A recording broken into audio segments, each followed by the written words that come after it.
Ayun, tuloy ko yung sinasabi ko kanina. Yung sabi ko nga, sa mundo ng earning apps, hindi talaga mawawala yung referral.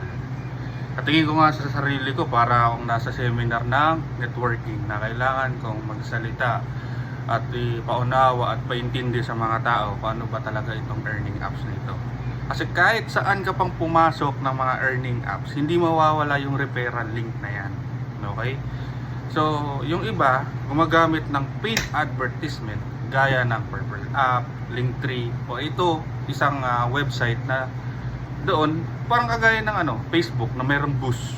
Magbabayad ka ng 75 real para dumami yung followers mo. So, itong mga paid advertisement, para dumami yung kanilang invites sa Sweatcoin. So, ako, lagi ko sinasabi, bilang transparent na rin para sa lahat. Kasi hindi lang naman yung yung sa influencer hub ka magkaka-rewards at ikita.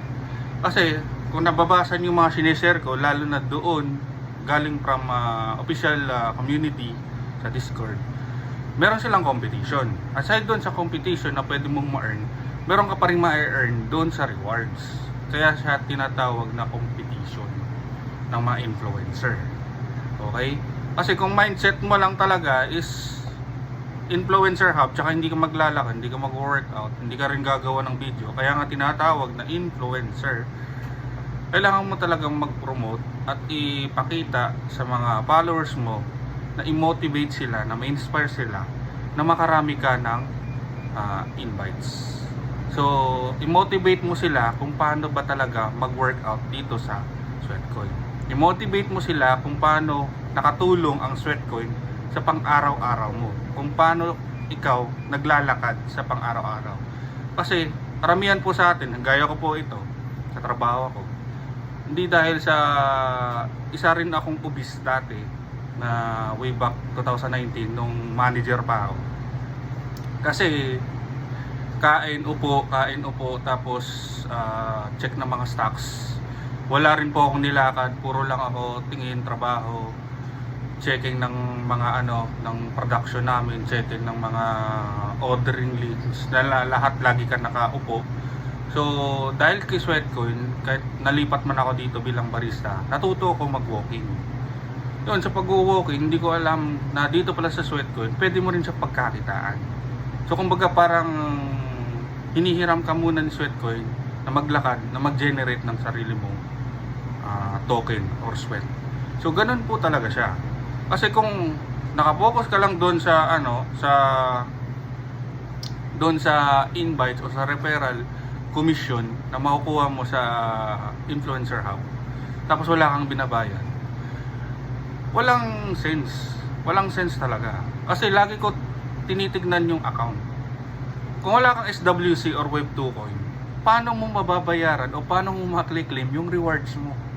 Kasi yun din ang gagamitin mo pangbayad doon sa i-unlock mong rewards. For example, gusto mo i-unlock yung 1,000. So, ano may ibabayad mo sa 87.7 na SWC?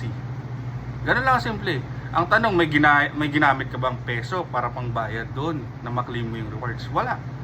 So, kailangan mo siyang itrabaho, i-workout. Kailangan mo mag-walking kasi yun lang talaga ang kailangan ng application. I-workout natin sarili natin para may pangbayad tayo sa bills. Kaya sinabi ni CEO Oleg Fomenko, if you want to pay your bills, you have to walk. Ganun lang, it's simple. Kaya sinabi siyang it pays to walk. Paano mo masasabing scammer ito application na lahat nakaka-earn since 2018 pa?